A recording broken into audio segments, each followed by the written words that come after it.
Welcome to World Prism. Please subscribe and hit the bell icon for more breaking updates. The US-Canada economic partnership, especially in the auto sector, has long been a model of cross-border cooperation, with factories and supply chains seamlessly stretching from Ontario to Michigan.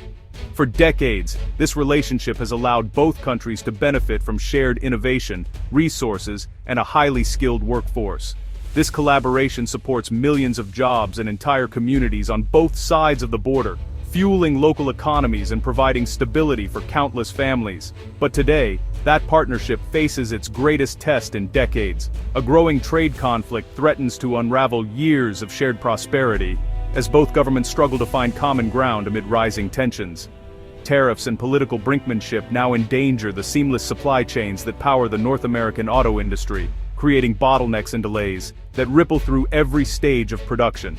The uncertainty is putting jobs and investment at risk, forcing companies to reconsider expansion plans and even halt production lines. For workers and consumers, this isn't just politics, it's a direct threat to livelihoods and household budgets.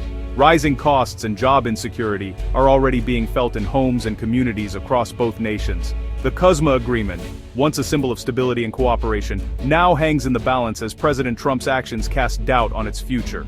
The uncertainty is making it harder for businesses to plan ahead and for workers to feel secure.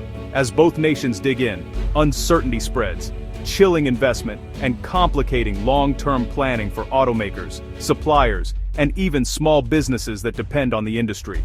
This story is about a friendship tested, an economic model threatened, and the real consequences for ordinary citizens caught in a high-stakes trade showdown, where the outcome will shape the future of North American industry for years to come. The trade dispute's flashpoint came in October 2025, when Ontario's government aired a controversial anti-tariff ad using manipulated footage of Ronald Reagan. Intended to sway U.S. opinion, the ad instead provoked outrage from President Trump, who immediately terminated trade negotiations, plunging both countries into crisis.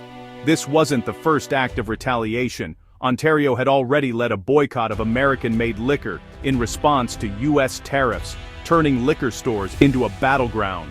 These tit-for-tat moves escalated tensions, leaving businesses uncertain and diplomats scrambling for solutions. What began as a targeted campaign spiraled into a full-blown trade standoff, threatening the very framework of North American trade. The initial sparks have ignited a fire, leaving both sides in a precarious position. The result, a landscape of economic uncertainty and political animosity. Detroit, the heart of the U.S. auto industry, has long been a symbol of American innovation and manufacturing might. For generations, its factories have powered not just the city, but the entire nation's economy, providing good jobs and fueling the dreams of millions of families. Today, however, Detroit is ground zero in a trade war that threatens to upend its future and shake the foundations of the industry itself. Tariffs on steel, aluminum, and auto parts are disrupting the intricate cross-border supply chains that the big three automakers have spent decades perfecting. These supply chains stretch across the US, Canada, and Mexico, making the industry truly international. The result? Costs are rising sharply, and jobs that once seemed secure are now at risk. Layoffs and plant closures are no longer distant possibilities, they're becoming harsh realities for many. Automakers now face a stark choice: either absorb mounting losses and risk their own survival, or pass these higher costs on to consumers. This makes new vehicles less affordable, dampening demand, and putting even more pressure on the industry. The ripple effects are immediate and far-reaching. Plant relocations, job insecurity, and entire communities facing an uncertain future. Investment is drying up as companies hesitate to expand or modernize, worried about what tomorrow might bring. The CUSMA agreement, designed to protect North American integration, is now under threat as political uncertainty and trade tensions escalate, casting doubt on the future of cross-border cooperation. For Detroit's workers, this isn't just a distant policy debate. It's an existential threat to their way of life, their families, and their communities. The stability and global competitiveness of the entire American auto industry are now at stake, with repercussions that could be felt for years to come. The tariff clash is more than a policy dispute, it's a direct hit to the economic identity and future of America's auto heartland.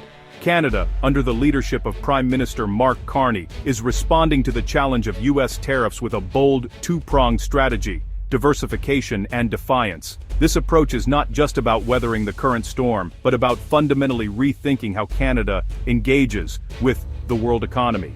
For decades, over 75% of Canadian exports have flowed south to the United States, making the Canadian economy deeply intertwined with its neighbor.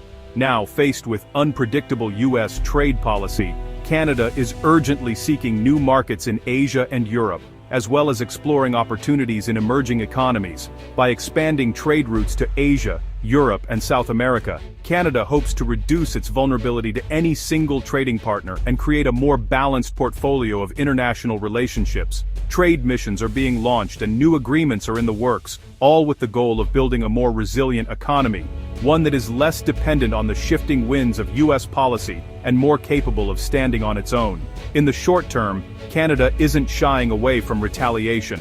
Ontario's boycott of American liquor is a calculated move, designed to send a clear message to Washington while still leaving the door open for future negotiations. These targeted measures are meant to apply pressure without escalating the conflict beyond repair.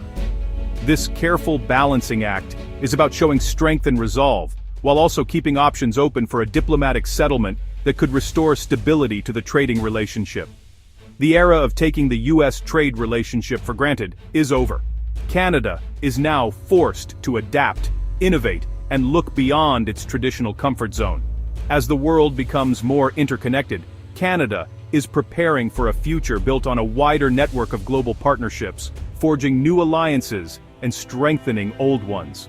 The current crisis is forcing a fundamental shift in Canada's economic strategy, pushing the country to innovate, diversify, and ultimately emerge stronger and more independent on the world stage. The trade war is now as much about rhetoric as tariffs, with leaders on both sides escalating the conflict. President Trump's dismissive comments about Canada have turned a policy dispute into a personal feud, complicating diplomacy. Prime Minister Carney has responded with firm resolve, defending Canada's sovereignty while still calling for negotiation. Diplomatic tensions are high, with both countries' foreign ministers trading accusations and justifications. Ontario Premier Doug Ford's populist stance and anti-tariff campaign have made him a central controversial figure. Across Canada, there's a consensus U.S. pressure must be met with a strong response, even at economic cost. The war of words is deepening the divide, making resolution more difficult. The current crisis is just the latest chapter in a long history of U.S.-Canada trade disputes. Contentious issues like Canada's dairy supply management, digital trade laws, and Buy Canadian procurement policies have fueled American frustration for years. The U.S. sees these as unfair barriers. Canada defends them as essential to its sovereignty and economic security. Disputes over digital content, government contracts, and even electricity transmission add layers of complexity. These issues will take center stage in the 2026 CUSMA review, with both sides seeking major concessions. The tariff battle is a symptom of deeper, unresolved problems in the relationship. The future of North American trade depends on addressing these fundamental disagreements. Without real compromise, the cycle of conflict will continue. For workers and consumers, the trade conflict is personal. Jobs, paychecks, and family budgets are on the line. Auto workers in Detroit and Windsor face plant closures and job losses, while families see car prices rise and choices shrink. The uncertainty chills consumer confidence and threatens broader economic slowdown. The only path forward is renewed diplomacy and compromise, but the risk of further escalation remains real. If the U.S. withdraws from CUSMA, the economic fallout would be unprecedented, leaving businesses and communities in chaos. The stakes are enormous. The future of one of the world's most successful economic partnerships hangs in the balance. The road ahead could lead to renewed cooperation, or a permanent rift with lasting damage. For those caught in the middle, the outcome will shape their lives for years to come.